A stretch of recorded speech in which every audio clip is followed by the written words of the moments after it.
What can we learn about ISU as a community by examining experiences of gender of students? Illinois State University offers a number of gender study courses as well as a minor in women's and gender studies. Among these classes are queer and transgender theory and gender, sex, and power. The women and gender study courses are still fairly new at Illinois State University. There are still new courses being added to this department, like the new course Chicana Feminism.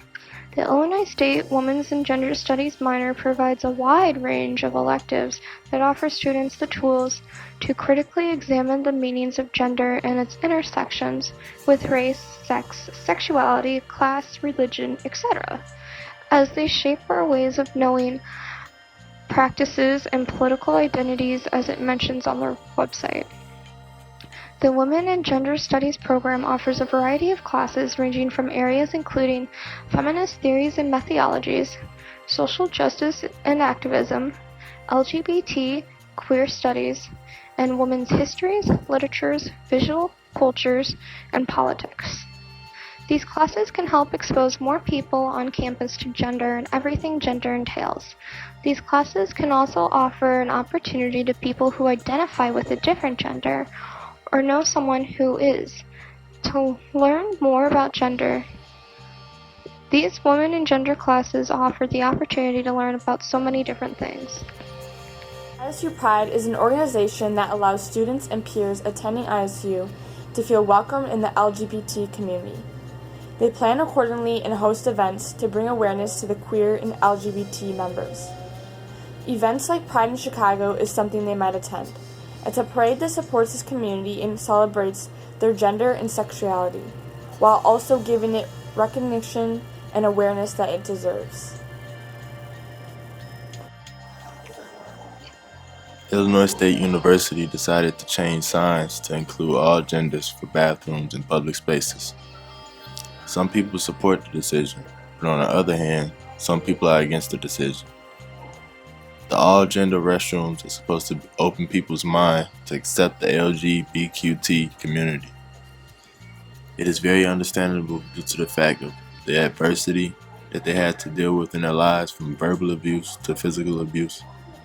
They should be able to love whoever they please as a U.S. citizen. However, the opposing side believes that it should not be praised due to the fact that it can influence people's kids.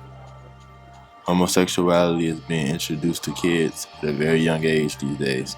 It is making it seem like it's the norm. Gay culture is all around us. It's all over television, it's on video games, and it's even in fashion. It seems that it is being forced upon the kids, which is not what the LGBTQ community is about. It's about making a lifestyle choice and dealing with the consequences, good or bad. Both sides make very good arguments, and someone with a non-biased viewpoint, like an agender, should create a median for both communities so there won't be any discrepancies in the future. Although the university tries to not be exclusive to any certain genders at school events, this is different at off-campus social events. At social events or formal dances, when you're supposed to bring a date, it usually implies a guy being with a girl, and although people may not be verbal about it, they may not be okay with it if someone brings another person of the same gender as a date. At some parties, I have seen that the hosting people don't want an overwhelming ratio of males versus females because it disrupts the standard setting. These are kind of like unwritten rules that no one talks about but are known and practiced by many. Some people still feel uncomfortable if they are not around people who identify with the same gender they were born as, and they may show microaggressions towards them that they aren't actively trying to partake in. People who come into social events not abiding to the standard may be ignored, talked about, or turned away depending on the judgment of those people who give them access to participate in these events.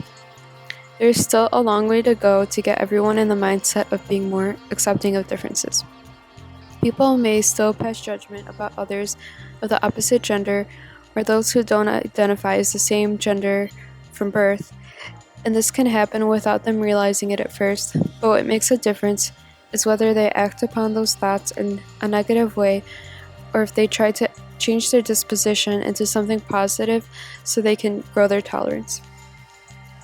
We can learn that the ISU community strives to systematically be more inclusive of all gender identifications, yet the social aspect of spreading that belief to people may take more time and effort.